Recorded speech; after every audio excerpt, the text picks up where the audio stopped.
गंगातरंगरमणीयजटाकलापं गौरीनिरन्तरविभूषितवामभागं नारायणप्रियमनङ्गमदापहारं वाराणसीपुरपतिं भज विश्वनाथम्। मनोजवं मारुततुल्यवेगं जितेन्द्रियं बुद्धिमतां वरिष्ठं वातात्मजं वानरयूथमुख्यं श्रीरामदूतं शरणं प्रपद्ये। रामो राजमणिः सदा विजयते, रामं रमेशं भजे। रामेणाभिहता निशाचरचमू, रामाय तस्मै नमः। रामान्नास्ति परायणं परतरं, रामस्य दासोऽस्म्यहं। रामे चित्तलयः सदा भवतु मे, भो राम मामुद्धर। आज पुनः एक बार उपस्थित हुए हैं इस उत्कर्ष नामक शास्त्राध्ययनोपक्रम के अंतर्गत सांख्य तत्व कौमुदी के चर्चा प्रसंग में। इस चर्चा प्रसंग में सम्मिलित आप सभी प्रतिभागियों का हार्दिक स्वागत अभिनंदन है। जैसा कि यह जो हमारी विचार यात्रा प्रवर्तित है, यह विचार यात्रा 64वीं कारिका पर्यंत आके रुकी। इस 64वीं कारिका में हम लोगों ने जाना कि नास्मि नमे नाहम इस प्रकार का विपर्य से रहित विशुद्ध ज्ञान उत्पन्न होता है, अर्थात क्रिया रहित,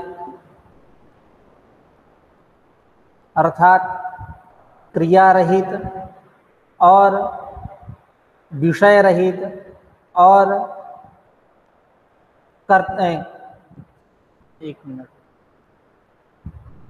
क्रिया रहित, विषय रहित और कर्तृत्व रहित यह ज्ञान होता है। यह अविपर्य यानी विपर्य से विपरीत विशुद्ध केवल ज्ञान उत्पन्न होता है। इत्यादि विषयक विचार हम लोगों ने कल किया। आज 65वीं कारिका पर विचार करने वाले हैं। 65वीं कारिका है तेन निवृत्त प्रसवाम अर्थवशात सप्तरूप विनिवृत्तां प्रकृतिं पश्यति पुरुषः प्रेक्षकवत् अवस्थितः स्वच्छः। इस कारिका के विवेचन से पूर्व आचार्य वाचस्पति मिश्र अपने पूर्वोक्त रीति का अनुसरण करते हुए एक अवतरणिका बना रहे हैं कि किम पुनः ईदृशेन तत्व साक्षात्कारेण सिद्ध्यति इत्यत आह तेन इति। यानी कह रहे हैं कि इस प्रकार के तत्वों के साक्षात्कार हो जाने से केवलम उत्पद्यते ज्ञानम अविपर्य विपर्य से विपरीत शुद्ध केवल ज्ञान उत्पन्न होता है और इससे तत्व साक्षात्कार होता है। तो इस प्रकार के तत्व साक्षात्कार से किम सिद्ध्यति, क्या सिद्ध होने वाला है? किम पुनः ईदृशेन तत्व साक्षात्कारेण सिद्ध्यति, इस प्रकार के तत्व साक्षात्कार से किसकी सिद्धि होने वाली है? ऐसी जिज्ञासा होने पर ईश्वर कृष्ण कह रहे हैं इत्यत आह, समाधान कर रहे हैं, इस जिज्ञासा का उपशम कर रहे हैं तेन इति, इस कारिका के द्वारा। कारिका है तेन निवृत्त प्रसवाम अर्थवशात सप्तरूप विनिवृत्तां प्रकृतिं पश्यति पुरुषः प्रेक्षकवत् अवस्थितः स्वच्छः। यानी तेन का मतलब तत्वाभ्यासेन, 25 तत्वों के अभ्यास से निवृत्त प्रसवाम, देखिए जो द्वितीय एक वचन का रूप है, सबको जोड़ेंगे, प्रकृति का विशेषण है। निवृत्त प्रसवाम सप्तरूप विनिवृत्ताम प्रकृतिम, यानी जो प्रसव से निवृत्त हो गई है, यानी प्रसव करना छोड़ दी है, प्रसव करना बंद कर दी है, ऐसी जो प्रकृति। और वह प्रकृति कैसी है? एक विशेषण और दे रहे हैं, सप्तरूप विनिवृत्ताम, बुद्धि के जो 8 भाव होते हैं उनमें ज्ञान को छोड़ करके जो 7 रूप हैं, धर्म अधर्म अज्ञान वैराग्य वैराग्य ऐश्वर्य और अनैश्वर्य, इन 7 रूपों, क्योंकि इन 7 रूपों के द्वारा ही प्रकृति अपने आप को बांधती है अपने आप से, और अपने आप को अपने आप से खोलती है। इस एतद विषय विचार हम लोगों ने पूर्व में किया। तो सप्तरूप विनिवृत्ताम प्रकृतिम, 7 रूपों से रहित, यह कब रहित होगी? जब यह प्रकृति ज्ञान रूपेण अपने आप को मुक्त कर ले, विमोचयति एक रूपेण, तब यह 7 रूपों से रहित रहेगी। तो और जब तक यह अपने आप से अपने आप को बांधी हुई है, तब तक यह 7 रूपों से युक्त है और यह प्रसव कर रही है। लेकिन जब यह पुरुष के लिए भोगापवर्ग को संपादित करके निवृत्त हो गई, निवृत्त प्रसवा हो गई प्रकृति और 7 रूपों से रहित हो गई, ऐसे प्रकृति को, एतादृश प्रकृति को वह जो पुरुष है, भोक्ता जो है वह पुरुष प्रेक्षकवत अवस्थितः स्वच्छः पश्यति। प्रेक्षक के समान, जैसे रंगशाला में प्रेक्षक उपस्थित होते हैं नृत्य इत्यादि रंगमंच पर, जो जिसकी किसी नाटक का मंचन होता है उसको देखने के लिए, तो उस प्रेक्षक के समान यूं कह टुकुर टुकुर, मतलब एक टकटकी से देखते हैं, एकदम निष्क्रिय होकर देखते हैं, पूरा एकदम चित्त लगा के देखते हैं। तो इस प्रकार प्रेक्षकवत, प्रेक्षक के समान अवस्थितः स्वच्छः, यह पुरुष जो है, स्वच्छ का क्या तात्पर्य है, तो कहते हैं रज, आगे कहेंगे आचार्य वाचस्पति मिश्र अपने शब्दावली में, रजस तमोवृत्ति कलुषया बुद्ध्या असंभिन्न, असंभिन्न बुद्ध्या असंभिन्न, मतलब कीदृश्या बुद्ध्या संभिन्न, रजस तमो वृत्ति कलुषया, राजस तामस वृत्ति मालिन्य जो है, उस वृत्ति मालिन्य से युक्त जो बुद्धि, इस बुद्धि से असंभिन्न यह पुरुष, यही स्वच्छ, नहीं एकदम निर्मल होना, यानी सत्व गुण की प्रतीति होनी वहां केवल पुरुष में, सत्व गुण को प्रतीत होना, राजस तामस का कोई वहां गति न हो, ऐसा अर्थ लेना है। तो स्वच्छ वह पुरुष जो है प्रेक्षकवत अवस्थित स्वच्छ प्रकृतिम पश्यति, तादृशीम प्रकृतिम पश्यति, इस प्रकार के प्रकृति को देखता है। अर्थात जो निवृत्त प्रसवा है, जो 7 रूपों से रहित है, ऐसे प्रकृति को यह पुरुष प्रेक्षक के समान निष्क्रिय होकर के और बुद्धि से असंभिन्न राजस्तामस वृत्ति कालुष्य से युक्त जो बुद्धि, उस बुद्धि से रहित होकर के यह पुरुष उस प्रकृति को देखता है। अब आचार्य वाचस्पति मिश्र के शब्दों में समझते हैं क्या कहते हैं। कह रहे भोग विवेक साक्षात्कारौ ही प्रकृतेः प्रसूतव्यौ तौ च प्रसूतौ इति नास्याः प्रसूतव्यम् अवशिष्यते इति निवृत्त प्रसवा प्रकृति। कह रहे हैं ये प्रकृति निवृत्त प्रसवा क्यों है, इसकी व्याख्या कर रहे हैं। क्या कि भोग विवेक साक्षात्कारौ ही प्रकृतेः प्रसूतव्यौ, यानी प्रसूतव्यौ यानी प्रादुर्भाव्यौ, यानी भोग और विवेक साक्षात्कार, यह दोनों यानी भोगापवर्ग कह लीजिए, जो पुरुष के लिए प्रकृति संपादित करती रहती है। तो भोग और विवेक साक्षात्कार यह दोनों जो है प्रकृति है प्रसूतव्यो, प्रकृति से प्रसूत होते हैं, प्रकृति से प्रसूत करने योग्य है, प्रकृति इनको संपादित करती है पुरुष के लिए। तौ च प्रसूतौ, यदि ये दोनों प्रसूत हो गए, उत्पन्न हो गए पुरुष के लिए, नास्याः प्रकृतेः प्रस्तोतव्यम अवशिष्यते। नास्या मतलब प्रकृति, इस प्रकृति के लिए कुछ भी अवशिष्ट प्रसूतव्य नहीं रहता, प्रसूत करने योग्य कुछ भी नहीं रहता। नास्याः मतलब प्रकृतेः प्रसूतव्यम अवशिष्यते, मतलब कुछ बचता ही नहीं कि जिसको वह करे, पैदा करे। इति, इस प्रकार निवृत्त प्रसवा प्रकृति ही, यह प्रकृति कैसी है, निवृत्त प्रसवा है, प्रसव से निवृत्त हो गई, कुछ बचा ही नहीं कि जिसको पैदा करे। आगे कह रहे हैं कि विवेक ज्ञान रूप यह अर्थ तस्य वशः सामर्थ्यम, वहां कहे अर्थवशात। देखिए अर्थवशात की व्याख्या हम लोगों ने नहीं किया कारिका के व्याख्यान के समय। अर्थवशात मतलब तत्व ज्ञान रूप सामर्थ्यात, अर्थवशात का मतलब तत्व ज्ञान रूप सामर्थ्यात। यह पुरुष जो है निवृत्त प्रसवा प्रकृति को, 7 रूपों से रहित प्रकृति को, यह पुरुष जो है निष्क्रिय होकर के, स्वच्छ होकर के, प्रेक्षक के समान अर्थवशात अर्थात विवेक ज्ञान रूप सामर्थ्य से इस प्रकृति को देखता है। सामर्थ्य से, एतादृश सामर्थ्य से युक्त होकर के यह प्रकृति को, एतादृश प्रकृति को देखता है।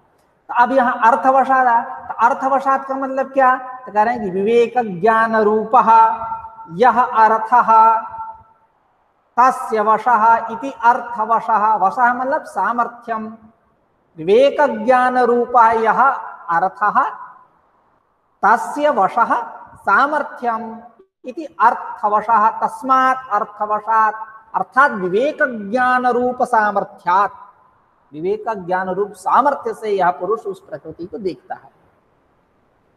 आगे कह रहे हैं कि अतत्व ज्ञान पूर्वकाणि खलु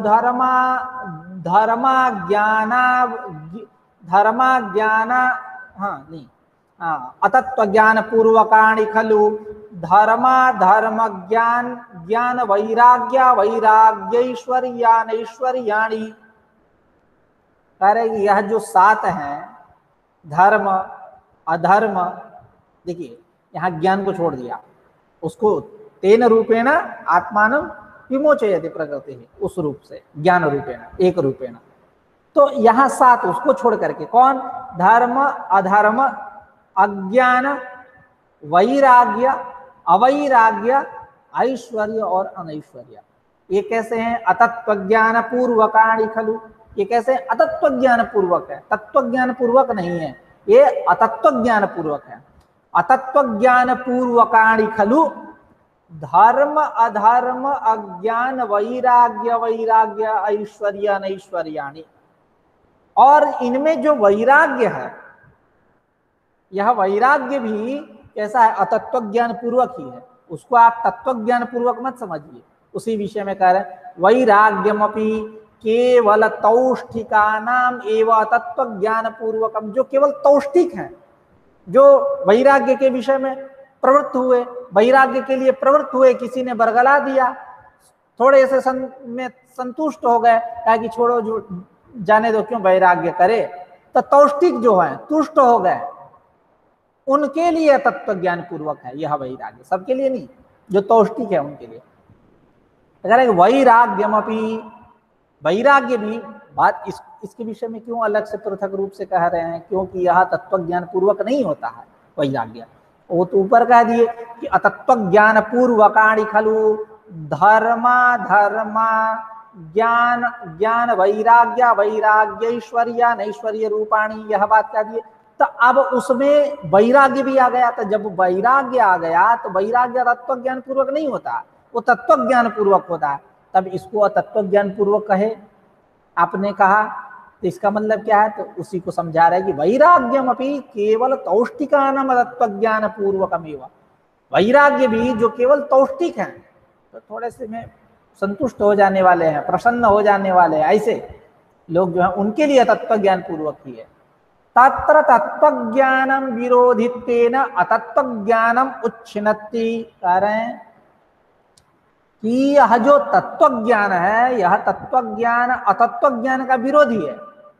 अब विरोधी होने के कारण उस अतत्व ज्ञान का नाश करेगा कौन, यह तत्व ज्ञान, उसी को कह रहे तत्र तत्व ज्ञानम विरोधित्वेन अतत्व ज्ञानम उच्छिन्नति कारण निवृत्त्या च शब्दरूप विनिवृत्ता प्रगति। अब कारण की निवृत्ति हो गई, कारण की निवृत्ति हो गई यानी अतत्व ज्ञान, जिसके कारण यह 7 रूप वाली है प्रकृति। अब कारण की निवृत्ति होने से यह प्रकृति कैसी हो गई, 7 रूपों से रहित हो गई। ये अतत्व ज्ञान पूर्वक है कौन, धर्म अधर्म अज्ञान वैराग्य अवैराग्य ऐश्वर्य और अनैश्वर्य, ये सब कैसे हैं, अतत्व ज्ञान पूर्वक है। ये सारे के सारे कैसे हैं, अतत्व ज्ञान पूर्वक है। तो उसी पे कह रहे हैं कि यह जो तत्व ज्ञान है, यह तत्व ज्ञान उस अतत्व ज्ञान का विरोधी है, और उस अतत्व ज्ञान का विरोधी होने के कारण उसका उच्छेद करेगा।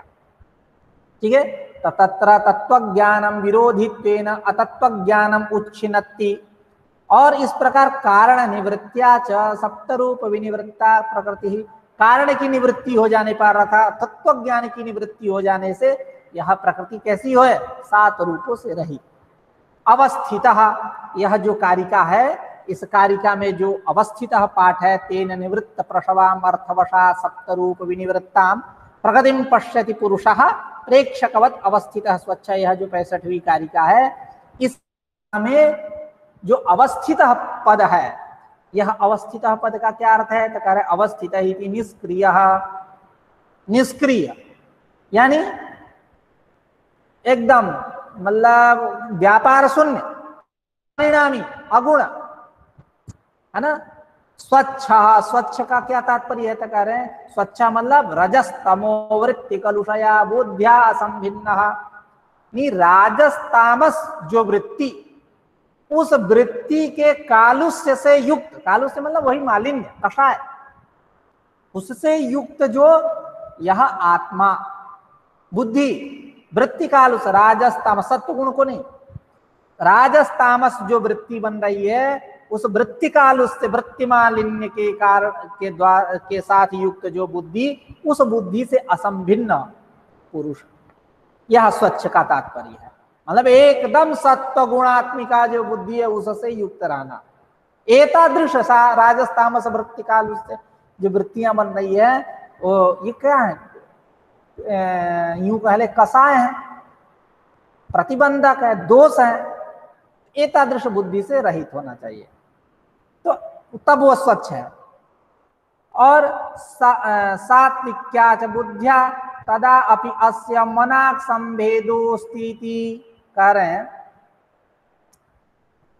कि इस पुरुष का सात्विक बुद्धि से संभेद रहता है, मतलब उससे असंभेद नहीं रहता। ये बात क्यों कह रहे हैं, इसलिए कह रहे हैं कि अभी ऊपर स्वच्छ की परिभाषा इन्होंने किया, क्या किया कि रजस तमो वृत्ति कालुषया बुद्धिया असंभिन्न, बुद्धि से सत्व गुण के विषय में चर्चा नहीं किया, मैंने हिंदी में बता दिया आप लोगों को।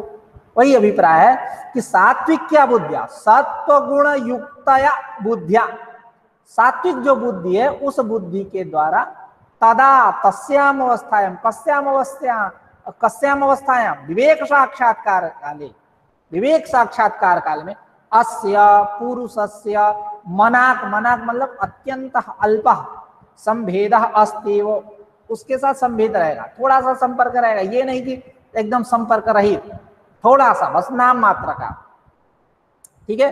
तो सात्विक्यात बुद्ध्या तदा तस्याम अवस्थायाम विवेक साक्षात्कार काले अस्य पुरुषस्य मनाक स्वल्पः, है ना, संभेद अस्ति, संभेद रहता है, मतलब मिश्रण रहता है। अन्यथा यदि हम न माने कि सात्विक बुद्धि के साथ इसका सम्मिश्रण नहीं रहता, यदि हम मान लें कि इसका सात्विक बुद्धि के साथ सम्मिश्रण नहीं है, यानी उसके साथ संभेद नहीं है, यदि हम ये मान ले, तो अन्यथा एवं भूत प्रकृति दर्शन अनुपत्ति, इस प्रकार के सप्तरूप विनिवृत्ताम प्रकृतिम, इस प्रकार के प्रकृति के दर्शन की उपपत्ति नहीं हो पाएगी। दर्शनानुपपत्ति, दर्शन की अनुपपत्ति होने लगी, क्योंकि सत्वगुण प्रकाशक है, दर्शन वही करा रहा है, टार्च का काम कर रहा है, प्रकाश दिखा रहा है, देखो।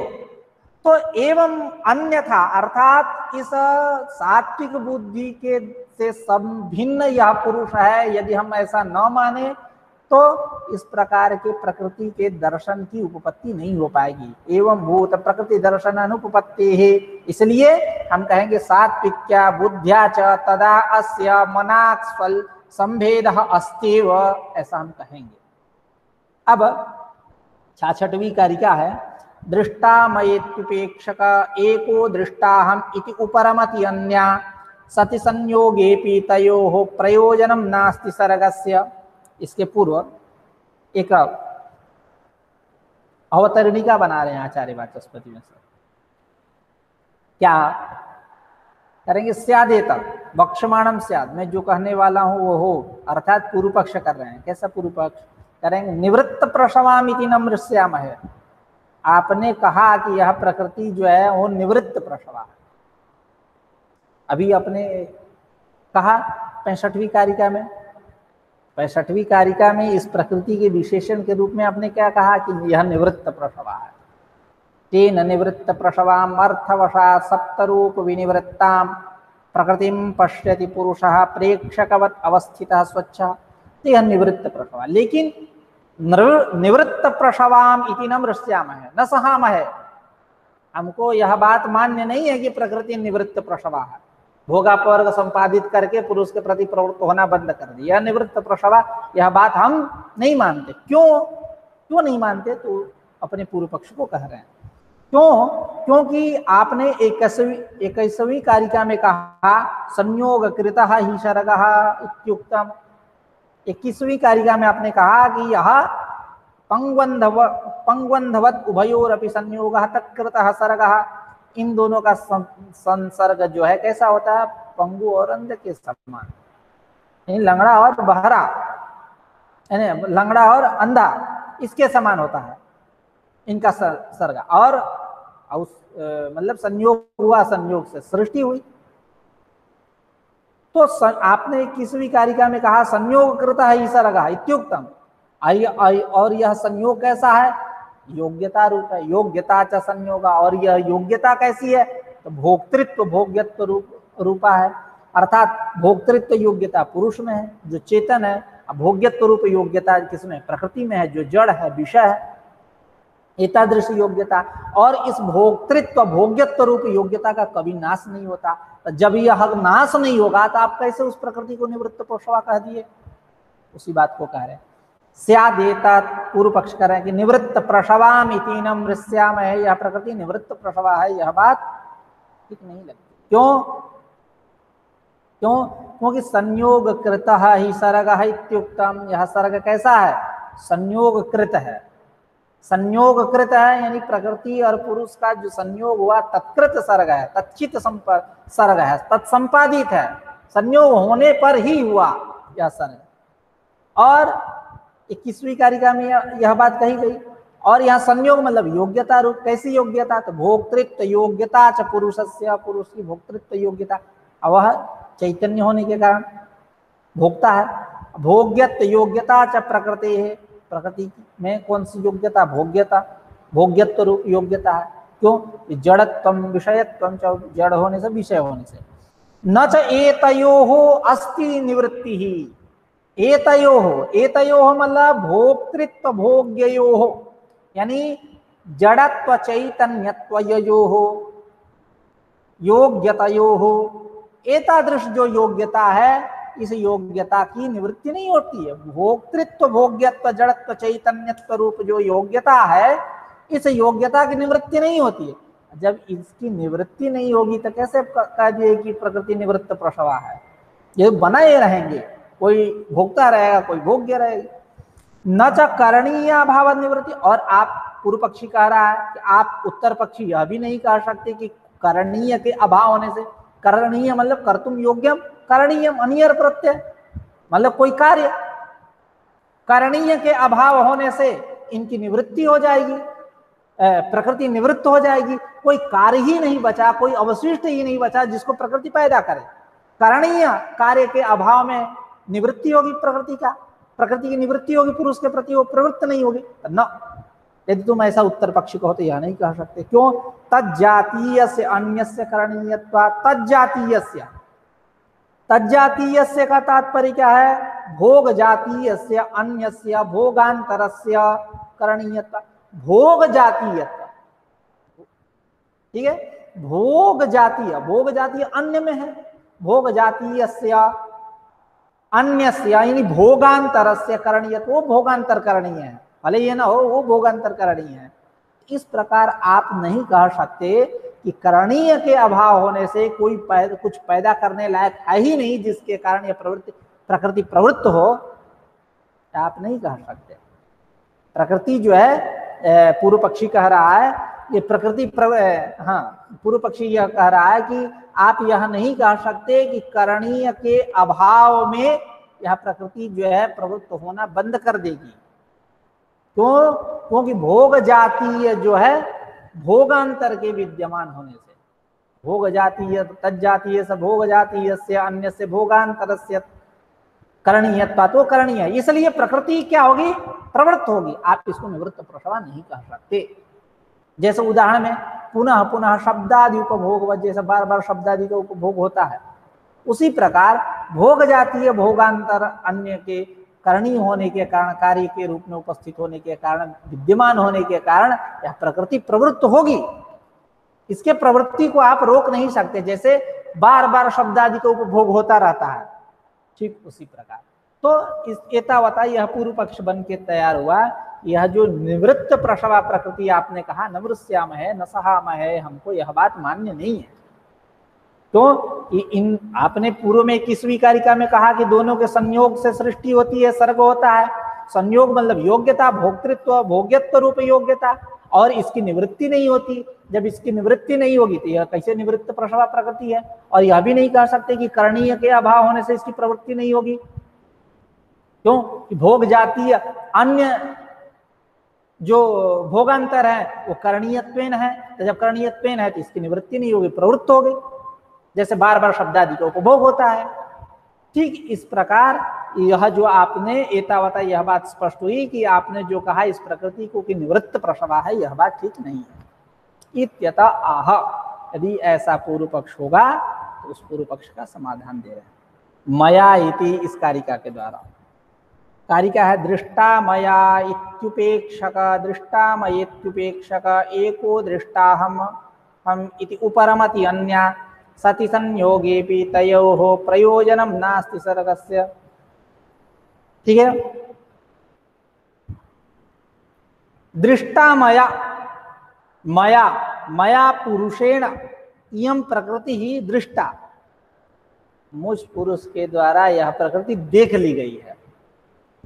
इति उपेक्षकः एकः, एकः उपेक्षकः उदासीनः पुरुषः वर्तते। वो क्या विचार करता है?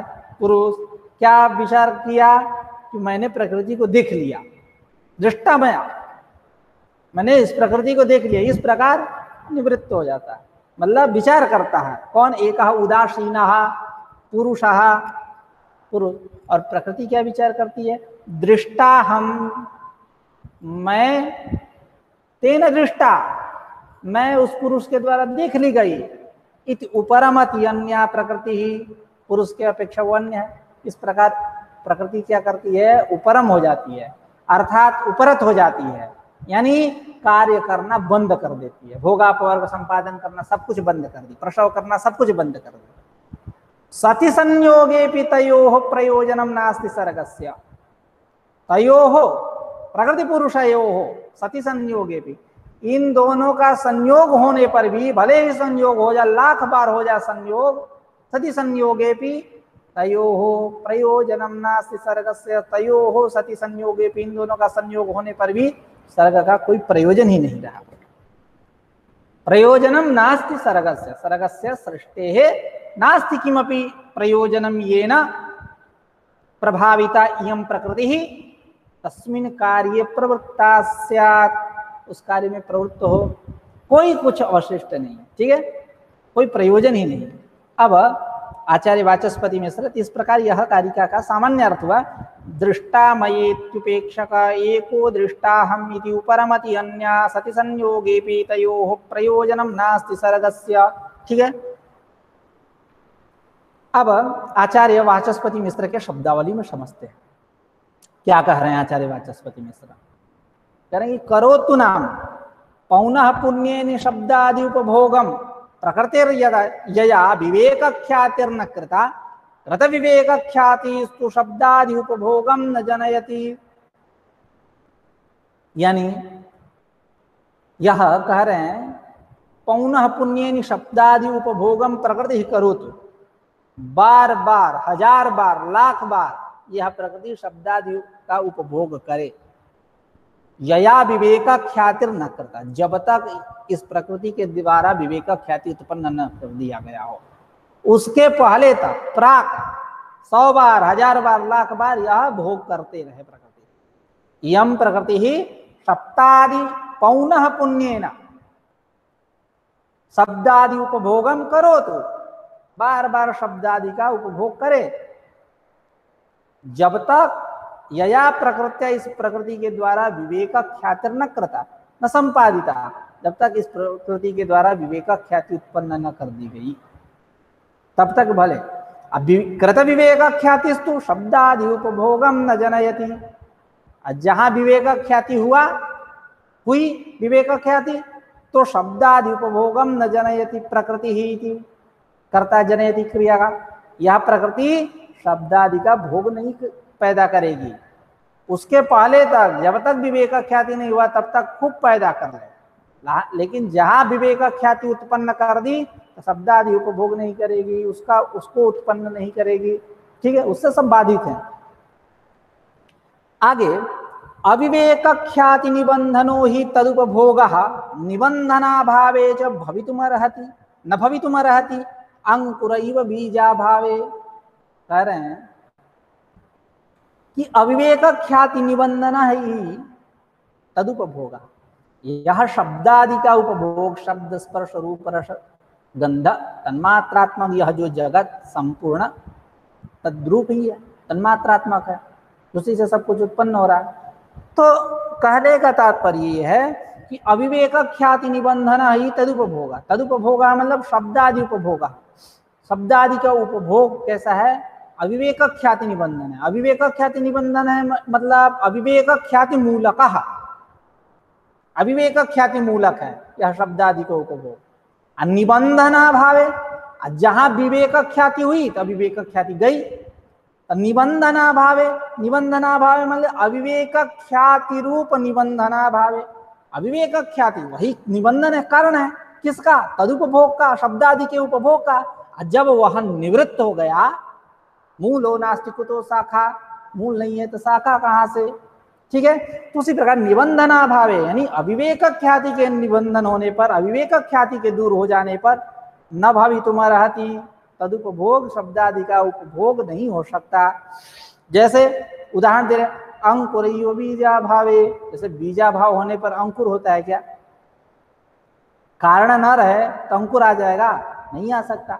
उसी प्रकार जब तक विवेक ख्याति इस प्रकृति के द्वारा उत्पन्न नहीं किया गया तब तक यह प्रकृति शब्दादि को उपभोग करते रहे, उत्पन्न करते रहे, उपभोग करते रहे, उपभोग कराते रहे। लेकिन जब तक विवेक ख्याति नहीं उत्पन्न हुआ तबे तक, जब विवेक ख्याति उत्पन्न हो गया तो सब कुछ गया। अविवेक ख्याति निबंधन ही तदुपभोग शब्दादि उपभोग निबंधना भावे अविवेक ख्याति रूप निबंधना भावे न भवितुमर्हति, क्या तदुपभोग है इति, तदुपभोग नहीं हो। जो उदाहरण अंकुरैव बीजा भावे, जैसे बीज के अभाव होने पर अंकुर नहीं हो सकता। अब प्रकृत स्थल में क्या कह रहे हैं?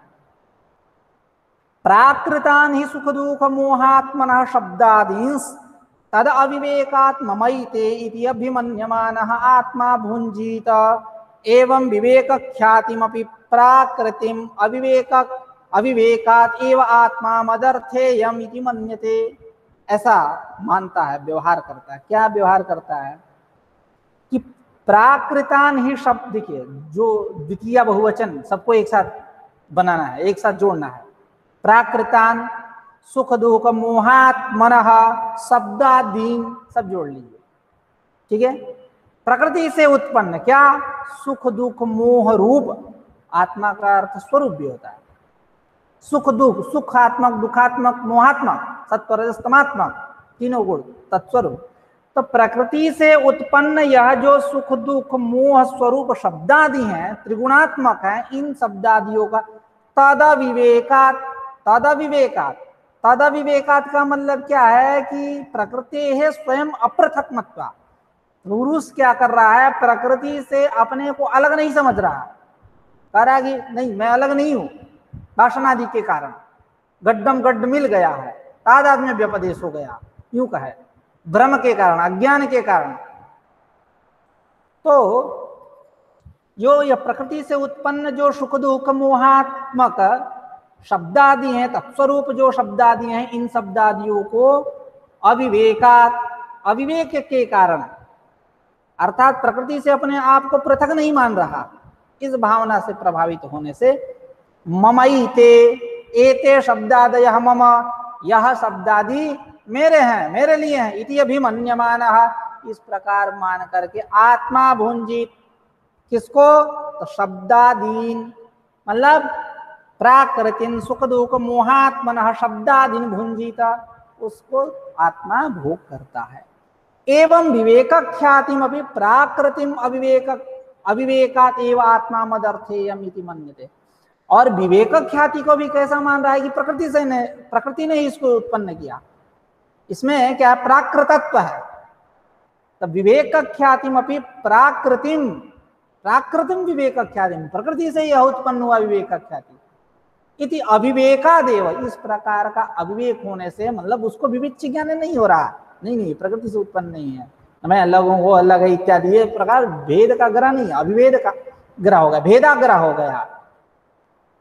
ठीक है, तो विवेक ख्यातिम अपनी प्राकृतिम, प्राकृतिम विवेक ख्यातिम अविवेकादेव आत्मा मदर्थेयम, यह मेरे लिए है, यम विवेक ख्याति, यह विवेक ख्याति मेरे लिए इति मन्यते, इस प्रकार वह मानता है, व्यवहार करता है। सुख दुख आदि को भी अविवेक के कारण माना, सुख दुख आदि रूप जो शब्द आदि हैं ममैते, मेरे लिए हैं,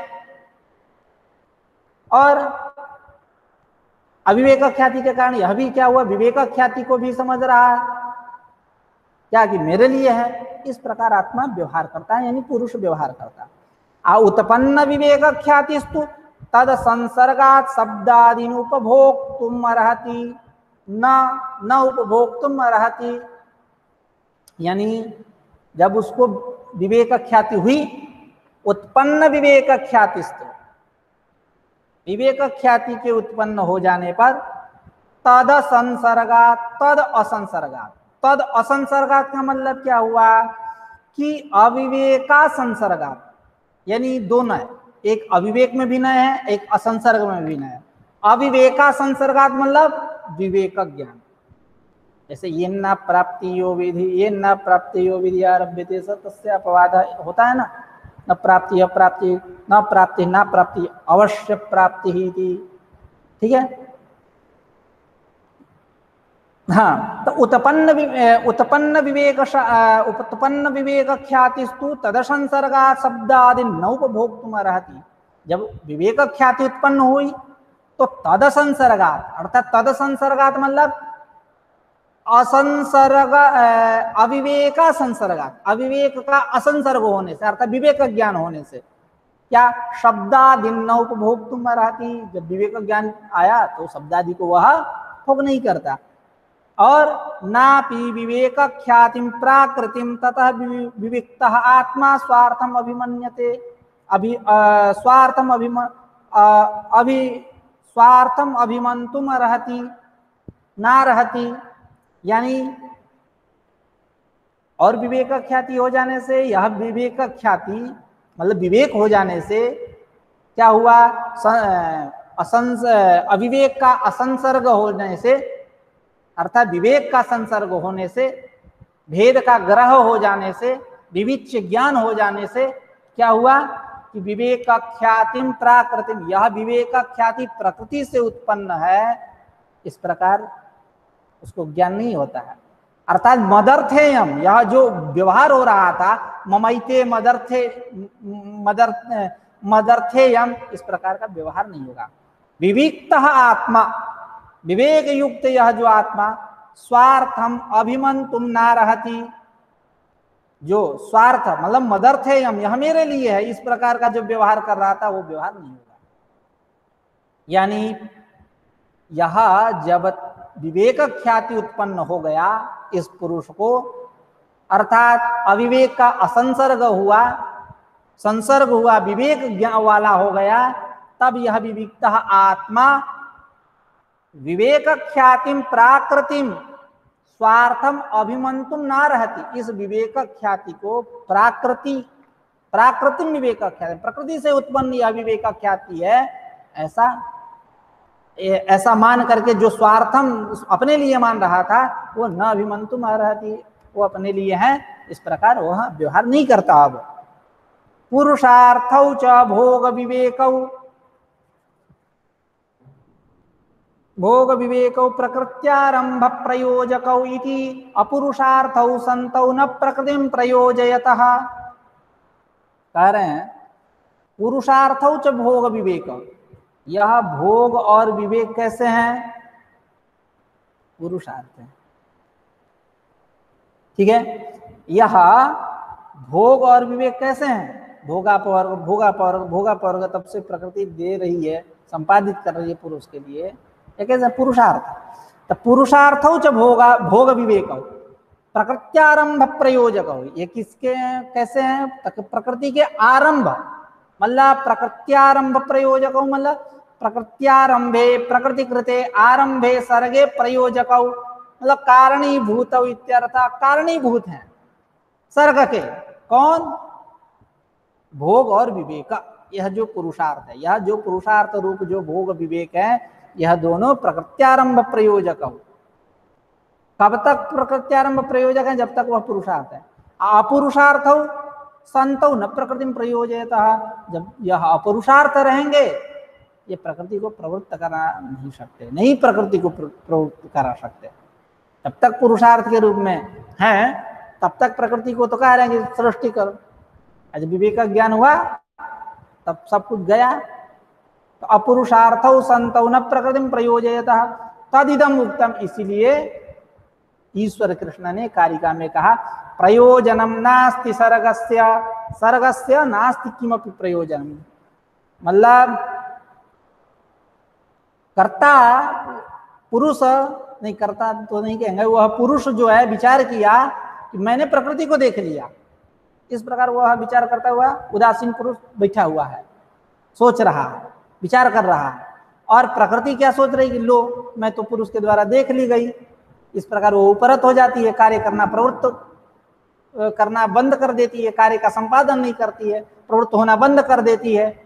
बाद में इनका संयोग होने पर भी, तयोः सति संयोगे होने पर भी प्रयोजनम नास्ति सर्गस्य, सर्ग का कोई प्रयोजन नहीं, विवेक का साक्षात्कार हुआ। तदिदम मुक्तम, इसीलिए कहा गया प्रयोजनम नास्ति सर्गस्य इति, सर्ग का कोई प्रयोजन नहीं है।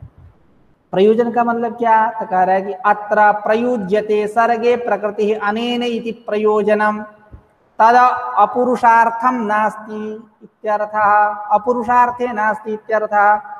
कह रहे हैं लुट प्रत्यान कर्णाधिकरणयोश्च प्रयुज्यते सर्गे प्रकृति अनेन, मतलब प्रयुज्यते, हाँ प्रयुज्य अत्र प्रयुज्यते सर्गे प्रकृति अनेन इति प्रयोजनम। ठीक है, मतलब अनेन जिसके द्वारा प्रकृति जो है सर्ग में प्रयुक्त हो रही है, नियुक्त हो रही है, जो प्रेरक है, करो सर्ग कौन? भोगापर, उसको हम बोले प्रयोजन।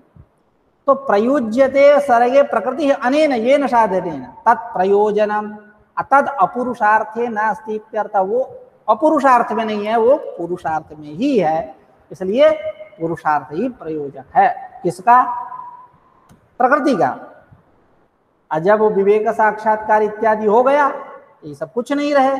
जब कुछ नहीं रहे तो अपुरुषार्थौ संतो न प्रकृति में प्रयोजयतः, तो प्रकृति के यह प्रयोजक नहीं होंगे, प्रकृति को प्रवृत्त नहीं करेंगे सर्ग के लिए। ठीक है, उसी को कह रहे हैं अत्र प्रयुज्यते सर्गे प्रकृति अनेन, जिसके द्वारा प्रकृति को सर्ग में प्रयुक्त किया जाता है वह है प्रयोजन। यह प्रयोजन अपुरुषार्थ में नास्ति इत्यर्थ, तद अपुरुषार्थे नास्ति इत्यर्थ, पुरुषार्थ में नहीं हो सकता। इस प्रकार विवेक ज्ञान हो जाने पर क्या हुआ? इन दोनों का भले संसर्ग हो जाए, लाख बार हो जाए, हजार बार हो जाए, जितना बार हो जाए, है ना, हजार बार, लाख बार, जितने बार, सर्ग का कोई प्रयोजन नहीं है, सब कुछ नष्ट हो गया, भोगापवर्ग इत्यादि सब गया। तो इस प्रकार सर्ग नहीं होगा, सृष्टि नहीं होगी इनके संयोग होने पर भी। यह इस प्रकार 66वीं कारिका समाप्त हुई। अब 67वीं कारिका है सम्यक ज्ञानाधिगमात् इति स्यादेतत् उत्पन्न तत्व साक्षात्कारान् मुक्तश्चेत् तदनन्तरमेव मुक्तस्य तस्य देहपातः स्यादिति कथम अधेयः प्रकृतिं पश्येत अधतत्व ज्ञानेपि न मुच्यते इत्यादि कल चर्चा करेंगे। आज की चर्चा यहीं समाप्त होती है।